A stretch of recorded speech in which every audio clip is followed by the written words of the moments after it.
Greetings and salutations, Series 7 test takers. This is the Series 7 Guru coming to you from my studio in fabulous Las Vegas. I'll also put this in the SIE playlist because it's testable there as well. This is about Rule 144. So the minute you hear Rule 144, you should be thinking of Form 144, and we will explicate here in just a moment. If you're looking for a free supplement to your paid study materials, the best free supplement is my YouTube channel. If you don't have a Kaplan QBank, I highly recommend it as a paid supplement. With my Guru 10 discount code at checkout, you can get it for about 60 bucks. I also recommend the Kaplan Quick Sheets. That's about $20. And for that commercial, Kaplan allows me to give you a free look on Kaplan content like this. We'll help you with any question from any vendor. It's just easier. It's Kaplan because you give me the QID and I can pull it up backstage. This is QID 1336884. We're backed up a little bit. We got about 3 or 4 explications to get done over the course of today, and I'll get caught up on these. Anyways, let's get going on this one. Which of the following statements regarding Rule 144 of restricted stock are true? So I think a good memory aid device is 144. 144. So under Rule 144, if I'm an affiliate, if I am a control person, again, it's a lot of language, right? But officer, director, principal stockholder, immediate family member of such, I'm always going to be subject to the volume limitations of 144. And a good way to remember it here is I can sell up to 1% of the outstanding stock or the average of the last 4 weeks trading volume.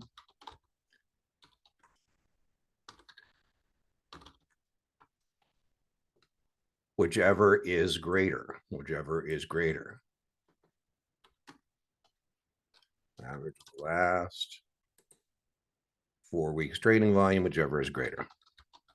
So for example, there's 10 million shares outstanding and I'm a control person, officer, director, principal stockholder, an affiliate, immediate family member of that person, then I'm going to be subject to the volume limitations of 144. If I'm not, then I'm not going to be subject to that 4 weeks trading volume, whichever is greater. And the other 4 is 4 times a year or every 90 days, whichever is greater. And 4 times a year or every 90 days. Okay, so now let's get to our next part here about restricted stock. So that's another key pivot word here. Restricted stock means stock you did not get in the public marketplace. So this is not Tesla stock that you bought in the secondary market on NASDAQ. This is not Bank of America stock you bought on New York Stock Exchange. Restricted stock is stock you got directly from the issuer. When you get stock directly from the issuer, it's called restricted stock because it's restricted in terms of your ability to transfer it. You know, another word we could use is unregistered. When I hear restricted, I think unregistered.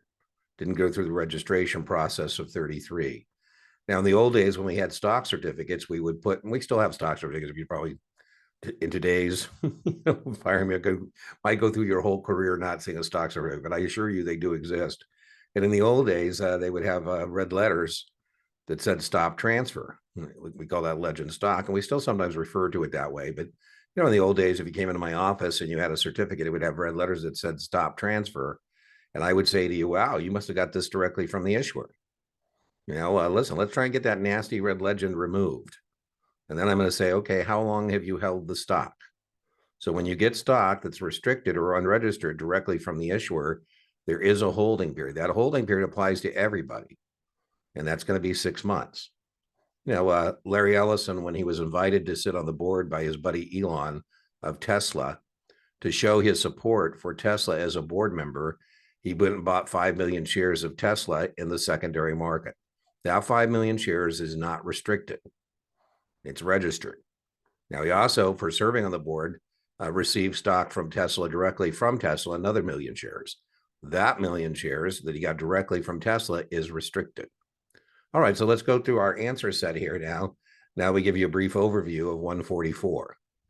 Stock sold through a 144 sale is considered registered stock after the sale. Yeah, that's the whole point of filing Form 144, right? We're going to file the form at or prior to the sale. And the whole idea of filing that form at or prior is to turn the unregistered stock into registered stock. So we're going to file that form, and we're going to file that form 144 at or prior. So one is true, stock sold through a 144 sale. It's considered registered stock. That's the whole point of the form. And we file that form at or prior. Okay, so we need one.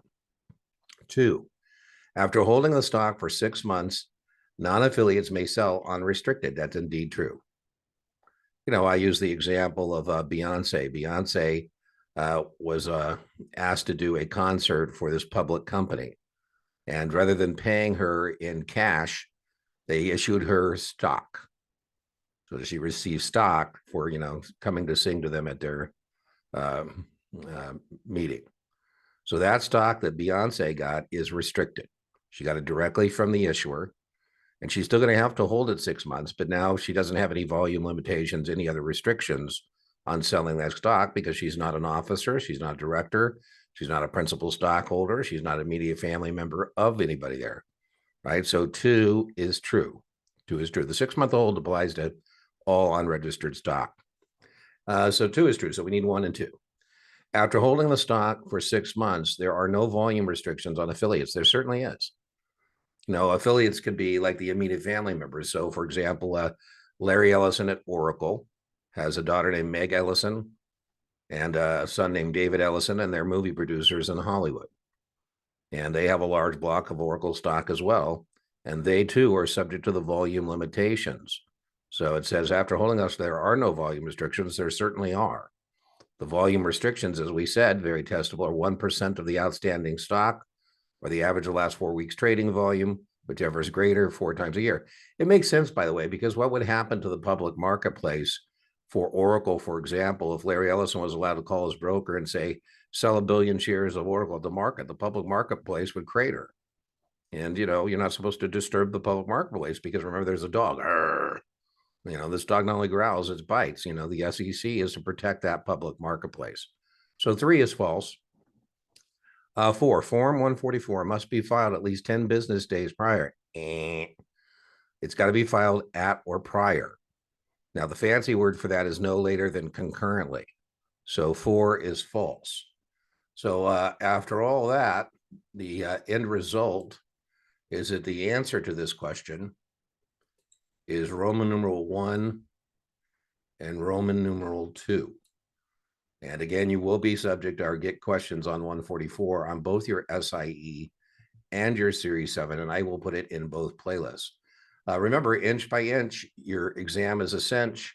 Yard by yard, your exam is hard, and I'll see you for the next explication request.